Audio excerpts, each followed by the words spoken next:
subscribe now and press the bell icon. Hello friends, स्वागत है आप सबका हमारे यूट्यूब चैनल रफ्तार स्टडी में। तो आज हम डिस्कशन करेंगे इंडियन डेवलपमेंट से। टॉपिक है हमारा ह्यूमन कैपिटल फॉर्मेशन। आइए समझते हैं हम ह्यूमन कैपिटल फॉर्मेशन क्या होता है। देखिए, ह्यूमन कैपिटल फॉर्मेशन यदि हम बेसिक तरीके से बात करें तो मानव पूंजी संरचना है कि जो मानव है, ह्यूमन का मतलब मानव है, तो जो ह्यूमन है वो अपने आप को किस प्रकार से वो कैपिटल में फॉर्मेट करता है, उसके बारे में हम डिस्कशन करेंगे। किस प्रकार से एक ह्यूमन की जो वैल्यू है वो क्रिएट होती है, आइए समझते हैं। देखिए, human capital refers to stock of skill and expert of a nation at a point of time. देखिए, ह्यूमन कैपिटल का क्या मतलब है? ह्यूमन कैपिटल का मतलब है एक stock, skill and expert. Skill and expert लोगों का क्या, एक स्टॉक ऑफ अ नेशन, एक राष्ट्र में eight a point of time, एक निश्चित समय में, वो क्या कहलाता है? हमारा ह्यूमन कैपिटल कहलाते हैं, जिसमें स्किल और एक्सपर्टाइज लोग होने चाहिए eight a point of time, वो क्या कहलाते हैं? हमारा ह्यूमन कैपिटल। दूसरी डेफिनेशन की यदि हम बात करें तो इसमें समझ में आएगा आपको, human capital formation is the process of acquiring and increasing the number of person who have the skill, educated and experience which are essential for the economic and political development of a country। देखिए क्या मतलब था, human capital formation एक process है, means एक प्रक्रिया है of acquiring and increasing the number of person. Acquiring का मतलब होता है उनको लाना, और increasing the number of person, और नंबर ऑफ पर्सन हैं उनका इंक्रीज होना। कैसे number of person? Who have skill, जिनके पास एक कौशल है, स्किल है, एजुकेटेड है एंड एक्सपीरियंस, जो कि एक्सपीरियंस भी रखते हैं, ठीक है ना। Which are essential for the economic, जो कि एक देश के राष्ट्र के लिए असेंशियल है, and political development of a country, और एक देश के राजनीति के लिए, इनके लिए भी, पॉलिटिकल के लिए भी क्या है, डेवलपमेंट के लिए जरूरी है, क्योंकि स्किल, एक्सपर्ट और एक्सपीरियंस लोग ही एक नेशन में डेवलपमेंट करने में मदद करते हैं। तो ये क्या कहलाता है? हमारा ह्यूमन कैपिटल फॉर्मेशन। अब हम समझेंगे source of human capital formation, मतलब कि ह्यूमन कैपिटल फॉर्मेशन है वो होता कैसे है। ह्यूमन कैपिटल फॉर्मेशन हमने समझ तो लिया कि स्किल, एक्सपर्ट और एजुकेटेड लोगों का होता है, बट अब ऐसे कौन कौन से सोर्स हैं जिससे ह्यूमन कैपिटल है, ह्यूमन है, उनका कैपिटल फॉर्मेशन किया जा सकता है। ह्यूमन को हमको कैपिटल फॉर्मेशन कैसे कर सकते हैं? तो देखिए, सोर्स क्या है? पहला है एक्सपेंडिचर ऑन एजुकेशन। यदि हम शिक्षा पर व्यय करें, एक्सपेंडिचर ऑन एजुकेशन, तो देखिए एजुकेशन पर एक्सपेंडिचर करने से क्या होगा? Expenditure on education is the most effective way of rising a productivity in the country. Expenditure है एजुकेशन पर, एक मोस्ट इफेक्टिव वे माना जाता है, सबसे अच्छा तरीका माना जाता है राइजिंग द प्रोडक्टिविटी। जो प्रोडक्टिविटी है उसको बढ़ाने में एक देश की most of the people expand huge amount of education. जैसा कि हमको पता है कि हर व्यक्ति यही चाहता है कि वो एजुकेटेड पर्सन बने, इसलिए ज्यादातर लोग बहुत बड़ी मात्रा में एजुकेशन पर क्या करते हैं? मनी को एक्सपेंड करते हैं। बिकॉज क्यों करते हैं? क्योंकि return on education expenditure which is large, क्योंकि उनको पता है कि एक्सपेंडिचर पर, एजुकेशन पर यदि एक्सपेंडिचर करेंगे तो उसका जो रिटर्न है वो काफी ज्यादा बड़ा है। इस बात से हम लोग भी सेटिस्फाई है, क्योंकि देखिए एजुकेशन हम क्यों लेते हैं? ताकि हमको कोई एक अच्छी जॉब मिले, एक अच्छी नौकरी मिले, ठीक है। गवर्नमेंट भी हो सकती है, प्राइवेट भी हो सकती है, बट वही एजुकेशन से यदि हमने 5 लाख 10 लाख अपनी होल लाइफ में यदि 10 लाख रुपए लगाएं, तो एक अच्छी जॉब यदि व्यक्ति की लग जाती है तो साल भर में ही वो निकल जाता है पैसा। तो पता है हमको कि हम एक्सपेंडिचर करेंगे एजुकेशन पर तो उसका रिटर्न है वो काफी ज्यादा होगा। तो यहां से जो ह्यूमन है उसका कैपिटल फॉर्मेशन किया जा सकता है। कैसे?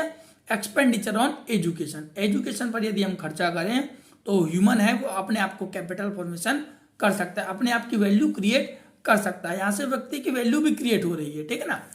नेक्स्ट है expenditure on health. Expenditure on health कैसे क्रिएट करता है capital formation? Expenditure on health make a man more efficient and more productivity. मतलब एक्सपेंडिचर यदि हम करें हेल्थ पर, तो हेल्थ है वो लोगों को इफिशियंट और इफेक्टिव बनाता है मोर प्रोडक्टिविटी के लिए। बात तो बिल्कुल सही है, क्योंकि देखिए अनहेल्थी पर्सन है वो प्रोडक्टिविटी में योगदान नहीं दे सकता, क्योंकि अनहेल्थी पर्सन, सिक पर्सन कितना काम करेगा? काम नहीं कर सकता। तो एक्सपेंडिचर करना हेल्थ पर यह भी वैल्यू क्रिएट करता है, क्योंकि स्वस्थ व्यक्ति ही अच्छा काम कर सकता है। His contribution to the production process tends to rise. अब उसका व्यक्ति का कंट्रीब्यूशन, योगदान प्रोडक्टिविटी में क्या कर सकता है, राइज कर सकता है। सिक person can't engage in the production of a country, मैंने बताया कोई बीमार व्यक्ति है वो प्रोडक्शन में किसी देश में नहीं जुड़ सकता है। एक स्टेटमेंट कही गई है, a sound mind in a sound body. एक स्वस्थ मस्तिष्क का विकास किसमें होता है, एक स्वस्थ शरीर में ही होता है। तो कहने का मतलब है कि एजुकेशन से भी ज्यादा इंपॉर्टेंट है हमारा हेल्थ, क्योंकि हेल्थ अच्छा होगा तभी जाकर आप एजुकेशन भी गेट कर सकते हैं। क्योंकि विदाउट जो हेल्थ जो हमारा यदि सही नहीं होगा, विदाउट हेल्थ ही व्यक्ति जो एजुकेशन है उसको गेट नहीं कर सकता। इसलिए क्या है, एक मोस्ट इफेक्टिव सोर्स बनता है हमारा एक्सपेंडिचर ऑन हेल्थ। नेक्स्ट है हमारा on the job of training. On the job of training का मतलब है, हिंदी में यदि हम बात करें तो कार्य पर प्रशिक्षण। कार्य पर प्रशिक्षण का क्या मतलब है, on the job of training help the workers to sharp their skill. On the job of training है वो वर्कर्स के जो स्किल्स हैं उसको शार्प करने में मदद करता है। It enable them to rise the level of their productivity and efficiency productivity. On the job of training है ये एक फर्म के लिए, एक कंपनी के लिए जो प्रोडक्टिविटी है और उसकी इफिशिएंसी है उसको क्या करता है, राइज करता है, बढ़ाता है। अब देखिए एक बार मैं इसको दूसरे तरीके से बताता हूँ। On the job of training का मतलब है कार्य पर प्रशिक्षण का मतलब है कार्य को करते करते सीखना, ट्रेनिंग लेना। ठीक है, जैसे कोई व्यक्ति कार्य कर रहा है, कोई व्यक्ति किसी मशीन पर काम कर रहा है, एक तो ये तरीका हो सकता है हमारा कि हम उसको वहीं पर उसके काम पर जाकर के ही बता दें कि देखो भाई ये ऐसे नहीं होगा, ऐसे होगा, क्योंकि वो काम कर रहा है, अभी वो काम करते करते हमने उसको बता दिया ये काम ऐसे नहीं होगा, ऐसे होगा। एक तो ये तरीका हो गया। दूसरा क्या हो सकता है, यदि उस व्यक्ति ने काम किया, काम कर रहा है, हमने उसको नोटिस किया, बाद में जाकर के हम उसको कह रहे हैं कि आपने ऐसे ऐसे काम कर रहे थे, ऐसे नहीं करना चाहिए था, तो ये दूसरा तरीका है। बट मोस्ट इफेक्टिव में माना जाता है on the job of training, क्योंकि कार्य कार्य कर रहा है उसी टाइम हम उसको बता देते हैं कि आप ये नहीं ऐसे कीजिए, तो थोड़ा ज्यादा इफेक्टिव माना जाता है और टाइम वेस्ट भी कम होता है उसमें। तो वो होता है हमारा on the job of training. Next आता है हमारा माइग्रेशन। माइग्रेशन का मतलब होता है प्रवासी। Migration contribute to human capital formation. Migration contribute करता है ह्यूमन कैपिटल फॉर्मेशन में। अब देखिए कैसे करता है ये भी समझते हैं। People change it's idea skill. लोग अपने आइडिया को चेंज करने के लिए, स्किल को बढ़ाने के लिए, देन पीपल्स माइग्रेट इटसेल्फ। इसीलिए व्यक्ति क्या करते हैं, अपने आप को माइग्रेट करते हैं। देखिए पिछड़े इलाकों में रहें, पिछड़े इलाके में यदि लोग रहते हैं तो लोगों की सोच भी वो ऐसी होती है। यदि वो अपने आप को माइग्रेट करते हैं और एक ऐसी जगह पर शिफ्ट करते हैं जहाँ पर स्किल और एजुकेशन काफ़ी ज़्यादा मात्रा में है, तो लोग भी अपने आप को इम्प्रूव करने की सोचते हैं, क्योंकि जिस प्रकार से एनवायरनमेंट होता है उसी हिसाब से अपने आप को ढाना पड़ता है, उसको हैबिट बोलते हैं। ठीक है, तो हैबिट भी चेंज करनी पड़ती है। And utilisation of resources and improve their skill.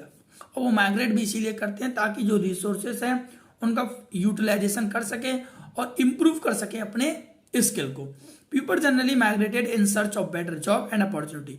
और ज़्यादातर लोग अब पीपल्स जो माइग्रेट करते हैं वो क्यों करते हैं, in search of better job और अपॉर्चुनिटी, एक अच्छे जॉब के लिए और एक अच्छे अपॉर्चुनिटी के लिए। क्योंकि लोग पिछड़े इलाकों में रह करके अपना जो सर्वाइव है, बेटर लाइफ है, उसको नहीं चला सकते, इसलिए वो अर्बन की ओर क्या करते हैं, पलायन करते हैं, माइग्रेट करते हैं, ताकि वो अपनी आप की वैल्यू खुद अच्छे तरीके से क्रिएट कर सकें। तो वो माइग्रेशन। नेक्स्ट आता है हमारा study program for adult. Study program for adult का क्या कहने का मतलब है, the government and NGOs organise study program for adult. जो गवर्नमेंट कंपनीज हैं और जो एनजीओ चलाते हैं वो स्टडी प्रोग्राम्स एडल्ट के लिए क्या करते हैं, स्टार्ट करते हैं। फॉर द बेसिक आइडिया के लिए, बेसिक आइडिया के लिए स्टार्ट करते हैं। The program enhance their productivity, क्योंकि ये प्रोग्राम है वो प्रोडक्टिविटी को एनहेंस करते हैं। जैसे कह सकते हैं हम गांव में डिफरेंट टाइप्स के प्रोग्राम्स जारी किए जाते हैं लोगों के लिए, ताकि गांव के ग्रामीण लोग हैं वो भी समझ सकें चीज़ों को। तो जैसे कभी कभी प्रोग्राम में बताया जाता है कि खेती किस प्रकार से करनी चाहिए, कौन सा टेक्निक उपयोग करना चाहिए, मतलब डिफरेंट टाइप्स के, यूरिया कौन सा यूज करना चाहिए। तो ये सब स्टडी प्रोग्राम्स हैं। इससे क्या होता है, लोगों को एक बेसिक आइडिया मिलता है उसके रिगार्डिंग, और क्या करते हैं वो एक इफेक्टिव वे को अडॉप्ट करते हैं और प्रोडक्टिविटी को एनहेंस करते हैं, बढ़ाते हैं। क्योंकि ये जो छोटे छोटे डिफरेंट टाइप्स के जो प्रोग्राम्स हैं वो प्रोडक्टिविटी को एनहेंस करने में मदद करते हैं। तो इस प्रकार से जो कह सकते हैं हम ह्यूमन कैपिटल है वो फॉर्मेट होता है, क्योंकि ह्यूमन को अपने आप की वैल्यू क्रिएट करने के लिए इन डिफरेंट टाइप्स के जो स्टेप्स है उनको फॉलो करना पड़ता है। एजुकेशन पर खर्चा करना पड़ता है, हेल्थ पर भी खर्चा करना पड़ता है, क्योंकि एक स्वस्थ व्यक्ति ही एक अच्छा काम कर सकता है, देर तक काम करेगा और ज़्यादा काम करेगा, इसलिए वो उस व्यक्ति की वैल्यू वो ज़्यादा क्रिएट होगी। ट्रेनिंग उसको लेना पड़ता है, अपने आप को चेंज करने के लिए माइग्रेशन भी करना पड़ता है, और माइग्रेशन चेंज करने के बाद उसको डिफरेंट टाइप्स के जो प्रोग्राम्स हैं उसको भी अटेंड करना पड़ता है, जिससे उसको डिफरेंट टाइप्स के बेसिक आइडियाज़ मिलते हैं और वो अपने आप की वैल्यू क्रिएट करता है। तो इस प्रकार से हमारा ह्यूमन कैपिटल फॉर्मेशन तैयार होता है। Thank you.